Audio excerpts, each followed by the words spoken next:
For small democratic countries trying to resist domination from an autocratic neighbor, the U.S. military is oftentimes their best ally. But sometimes it can also be their worst enemy, as is the case in Taiwan, where it seems the U.S. military's own disorganization lost millions of dollars in valuable gear that could have gone to defend Taiwan. We're going to talk about this story of, frankly, military logistics just falling on their ass. I'm Paul, U.S. Army combat veteran. All right, this is a story actually from the Department of Defense Office of the Inspector General. Now, the OIG, I have a slight bias for them because I worked for the Department of Homeland Security's Inspector General. And these guys are the internal affairs and internal watchdog to the major agencies. And what they do is exactly this kind of work, where when the agency is screwing up, falling flat on its face, or engaging in corrupt behavior, the OIG is there to get to the bottom of it. And in this case, we found that the U.S. sent a lot of aid to Taiwan per Congress's mandate, but it also destroyed a lot of the aid to Taiwan. China doesn't even need to get involved when you've got the U.S. military's own incompetence just rolling out here. And again, I'm saying this, I'm going to dunk on them because I think a lot of times the military overemphasizes kind of meaningless stuff and fails to do the actual important business effectively. And this I think is a quintessential case study in this, right? So the U.S. sent Taiwan a lot of gear under what's called the Presidential Drawdown Authority, right? You might notice that we're not actually at war anywhere, not in Iraq and not in Afghanistan. What that means, though, is there's a lot of combat gear that's sitting around that isn't going to get used anytime soon. And so as a result, the U.S. said, listen, let's give it to our allies who need it. And Ukraine, by far number one, but a close number two is actually Taiwan. Well, 2/3 of a major military shipment actually just simply got destroyed, sitting on the tarmac exposed to the elements as it sat for months on an airbase. The ruined gear was part of a nearly $350 million package signed by Biden in 2023.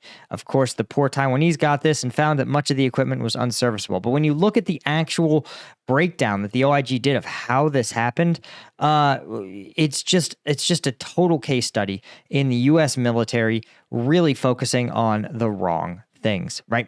So this is 504 pallets that Taiwan was supposed to get between last November and last March. This is under Presidential Drawdown Authority, again, providing our allies some of our old gear now that we're done with it. And about 2/3 of the shipment, about 340 pallets, got rained on because they sat on the tarmac of Travis Air Force Base for months, right? That included 500 moldy tactical vests and 3,000 mildewed body armor plates. Guys, that's enough body armor for an entire Taiwanese brigade that we just had absolutely turned into junk. Now let's look at the actual OIG report. And if you've never looked at OIG reports, they are actually, if you can tease through kind of the governmentiness of it, you can actually learn a lot about the inner workings, or not workings in this case, of the government. So always start with your OIG reports, start at the beginning, right? And you want to look for the finding, right? Usually objective is what were you looking for? Background's going to be some key information that we just talked about, providing aid to Taiwan. But then the findings, this is a simple paragraph detailing those findings. Now, oftentimes what happens is these findings get massaged by sometimes even the component itself. The DoD doesn't want to be embarrassed, and so oftentimes they'll nitpick language until it's almost unreadable. But in this case, it remains fairly readable. The DoD did not effectively or efficiently implement accountability and quality controls for items delivered to Taiwan using Presidential Drawdown Authority, right? Again, this is a sort of oblique way of saying you guys lost the stuff and destroyed it because you had no idea what you were doing, right? So all those pallets sustained water damage while stuck at Travis Air Force Base for 3 months waiting for a flight to Taiwan. This occurred because the Army didn't actually buy tickets. The Army never actually got a flight. For 2 months, the Army sat around and didn't book a flight for these pallets, right? So they were sent to the airport, right? They say to get there 3 hours early for an international flight. But in this case, they got there 3 months early for their international flight. But just like being at the airport too early, right? Sometimes, sometimes you just get in the airport early enough, you're going to have some gnarly stuff happen, right? So the DoD, but also the DoD provided unserviceable equipment from the jump. So a lot of this equipment was not packaged right and was never serviceable in the first place. Plus, there was some other classified failure that they haven't even detailed here. And of course, as a result, Taiwan and the DoD had to pull it all out, inventory it, clean it, dry it, and it ended up costing hundreds of thousands of dollars to the Taiwanese military. Now, before we scroll down and we get into the nitty gritty, right? Because the details are what really make this story crazy, right? Because you see, they've hidden some pretty absurd stuff behind this like bureaucratese. But first, if you want to support this channel, you guys know I'm not for sale, right? No, I won't work for a major media outlet. I don't work for a government. Nobody gets to tell me what to say. But I can take that position in part because I have you guys, in addition to the fact that I'm just a stubborn asshole. But I have you guys backing me up on Patreon. Well, it's not Patreon. This is my version of Patreon called combatvetnews.com. Twice a week, I do uncensored combat videos, the kind of GoPro footage and drone footage that YouTube definitely won't let me show you. And there's hundreds of videos in the archive. So if you want access to that, specialist tier. If you want access to that, plus dropping weekly Q&As where you can ask me literally anything from my favorite food to my time in Afghanistan to what I think about Ukraine's newest drones, that it's for the lieutenant tier and above. And of course, if you just want to be a true alpha male superhero, you can support me at the colonel tier and get those by name shout outs. So check it out. Link is in the description. Okay. Now, here is the story of what happened. You got to dig through the report. But essentially, the DoD said, hey, the Taiwanese need some stuff. And we have a lot of extra stuff hanging around. So what they said was to take the DoD's, some stuff sitting in DoD warehouses, particularly millions of rounds, body armor, individual gear, and stick them in pallets and ship them to Travis Air Force Base. And then we're going to fly them from Travis Air Force Base right into Taiwan, right? Well, here's unfortunately what went down, right? Some of them were packaged in cardboard boxes and just kind of palletized, looking pretty janky. Let's see if we can zoom in here on this pallet. You could see these pallets already are just cardboard boxes and they got rained on. So they did what all cardboard boxes do when they get rained on. They started to just kind of fall apart, get full of mold. But how did that happen? Well, the answer is, of course, the Army packed this gear up and shipped it to Travis Air Force Base, but made a little boo-boo. Nobody told them they had to actually book the flights. And so for 3 months, it sat there on the tarmac, getting rained on, getting baked in the heat, right? Having bugs crawl into it, just all kinds of stuff, right? But more than that, the folks at Travis Air Force Base, they said, listen, we never had the capacity to hold all this gear. We are the hub for not just Taiwan's aid, but also for Ukraine aid as well. And that's the priority. So this stuff just got stuck somewhere. And they didn't have warehouses, right? They had limited storage capacity. And so some of the guys from Travis Air Force Base, they tried to mitigate it. They said, listen, why don't you guys get some big tents and put these in tents while we wait? But Travis Air Force Base's commander said, you know what? It's really expensive. We don't want to have to put it in tents. Why don't we just put up a little awning over it? That's right. They just put an awning over it. The problem is they had a roof. They didn't have walls. So then there was rain, fog, humidity, and heat. They all got cooked. Again, this is like storing your clothes under your awning in your patio, all right? They're not going to stay clean, right? You can get away with it for a day or two, but it's not going to stay clean. And this is more than clothes. These are weapon systems. Here's what I want to zoom in, right? This is ceramic body armor. You can literally see how it's molded over. And how do you know if body armor is unserviceable? Guys, you don't know the extent of the damage to the ceramic plates until a round hits them. And then you find out the hard way, right? And so you could see just the level of damage these things sustained, but it was also doubly an issue because look at this cardboard box here, right? Look at this. It's just a cardboard box. this looks like something I got from Amazon. But when you look inside, you can see they literally just threw a bunch of machine guns in there. They're not wrapped. There is literally nothing weatherproofing or waterproofing these looks like 240 Bravos, right? These are high-end machine guns. This is one of the best general purpose machine guns in the U.S. arsenal. And they literally just threw them in a pile in a cardboard box. It's not clear that you could even lift up that cardboard box and not have them fall out the bottom. This is insane, right? This is so ridiculous. And there was no way to know that these, because they weren't stored or packed properly, there's no way to know that these had to be stored differently. And I'm going to explain to you my gripe. My gripe is not so much, my gripe is that the U.S. military, this is one of the most important things we do, right? And let's see if I can find this story. One of the things that one of the most important things the U.S. military does is provide this aid to our allies, right? And instead, what oftentimes happens is that, the U.S. military, we promote from within our ranks, right? We draw people up from being young lieutenants into these senior roles.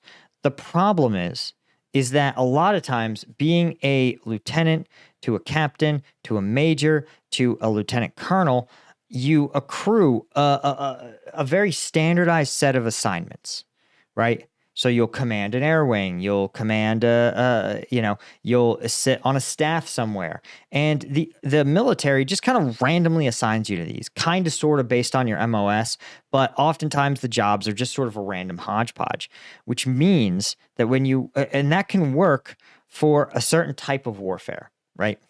The problem is the world and warfare is more specialized than ever. So imagine if you worked for somewhere like Amazon. What qualifications would you have someone to be the authority running a major Amazon warehouse? Because that's what Travis Air Force Base is, right? You would want them to be someone with a lifetime of high-end logistics experience. You would want them to have a serious degree. You would want them to have just a wealth of logistics experience, right? But do they actually have that? Well, when you look at Travis Air Force Base's commander, let's take a look, right? The head is let's see. He graduated from San Francisco State University. He graduated the Air Mobility Command, the Phoenix Mobility Program, which is, I don't know what that, okay, and a bunch of fellowships and stuff, but he was a chief of staff in a education and training command. Okay. Right. He also, served as a chief of staff for, education and training command, a commander of a training wing, a vice commander of a training wing, a division chief for international training, a branch chief for international training, and then a student at the Naval War College, and then mobility and contingency response elements, as well as a joint coordination center in the Pentagon. Do you notice what this resume lacks? It's logistics experience.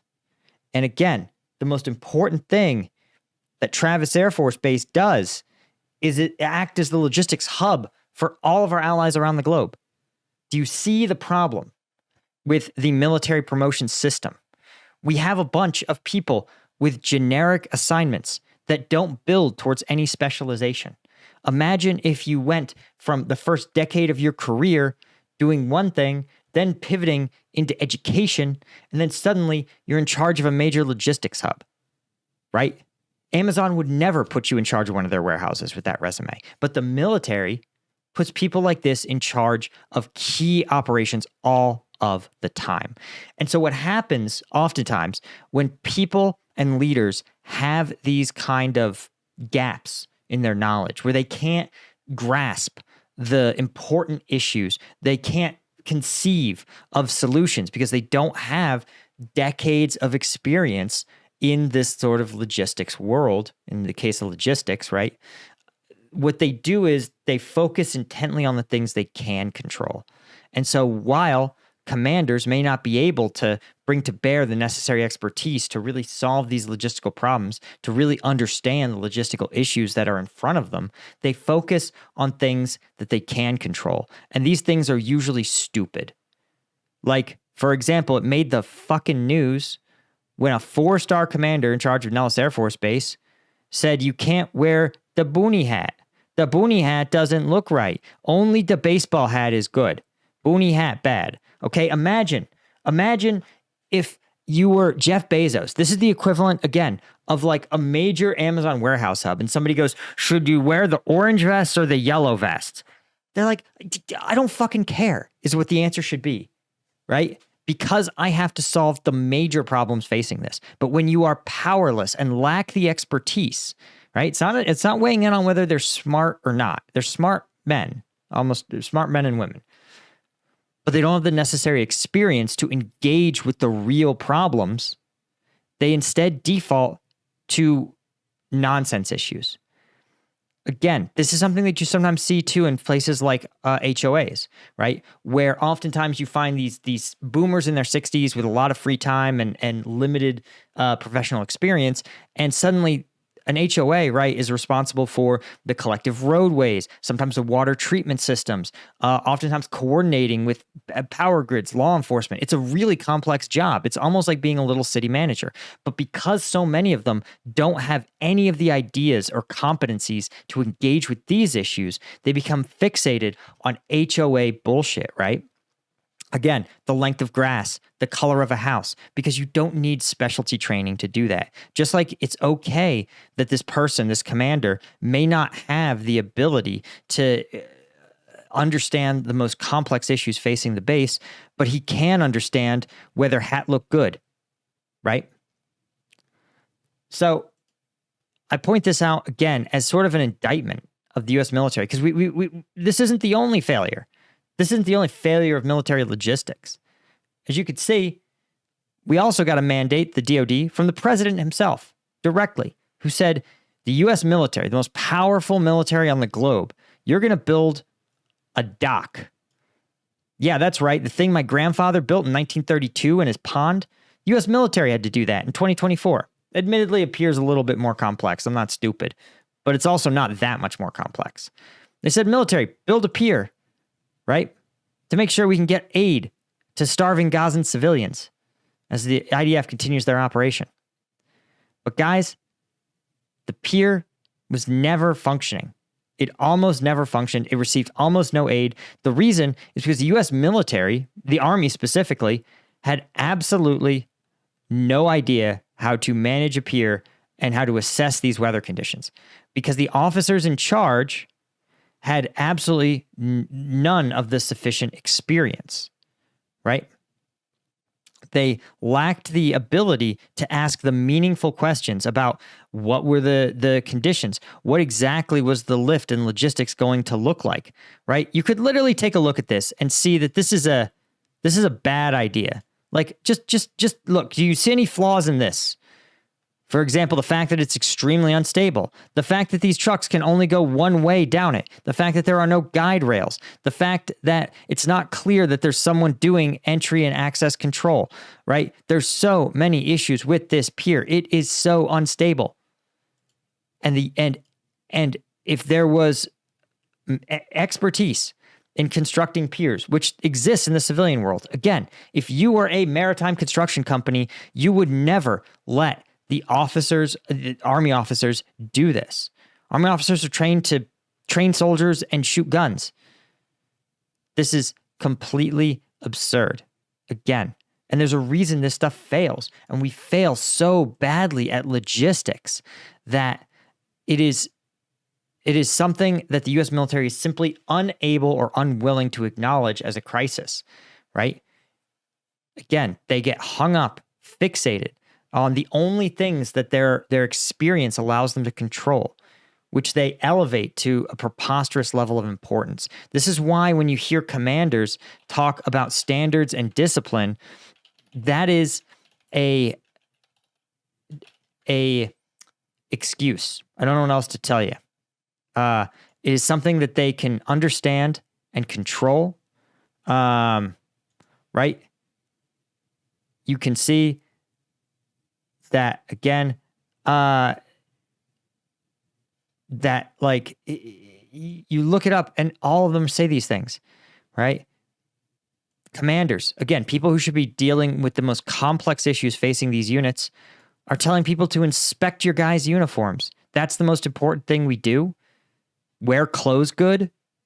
Like, think through what the military does and that you're fixated on, again, wear clothes good. It's because these people cannot engage with the more substantive issues. They're just, and it's not their fault, but they were set up to fail by an institution that trains them with very limited, never develops deep expertise in any kind of area. And again, the military's inability to assess these things, to look at its personnel decisions, at its rotations, at its how militaries accrue experience. We lost in Iraq. We lost in Afghanistan. This pier failed. We can't get aid to Taiwan. The Ukrainian units that we trained up, you may notice, have abandoned NATO doctrine entirely because it is so impossible for them to implement that they have defaulted back to a modified Soviet style of warfare. That all that should be flashing red lights to the people at the Pentagon, and it's not. It's not, because again, it would require them to point the finger inward and say, "I don't think I should be the one making these decisions." And no boss, no one with that at that level is going to say that. Anyway, guys, that's all I had. I got a little ranty, but I hope you guys got some value out of it. This is really something that's been sticking with me for a long time. Hit that subscribe button. Bill Collier, Robin Colburn, Gaius Martin, Eugenia Cuesta, Chris Gorsuch, Francis Karius, AL90, and Petra Tororu, and all the Lieutenant tier members. Thank you guys for your support. I'll see you over there on Tuesday for the next video. Cheers.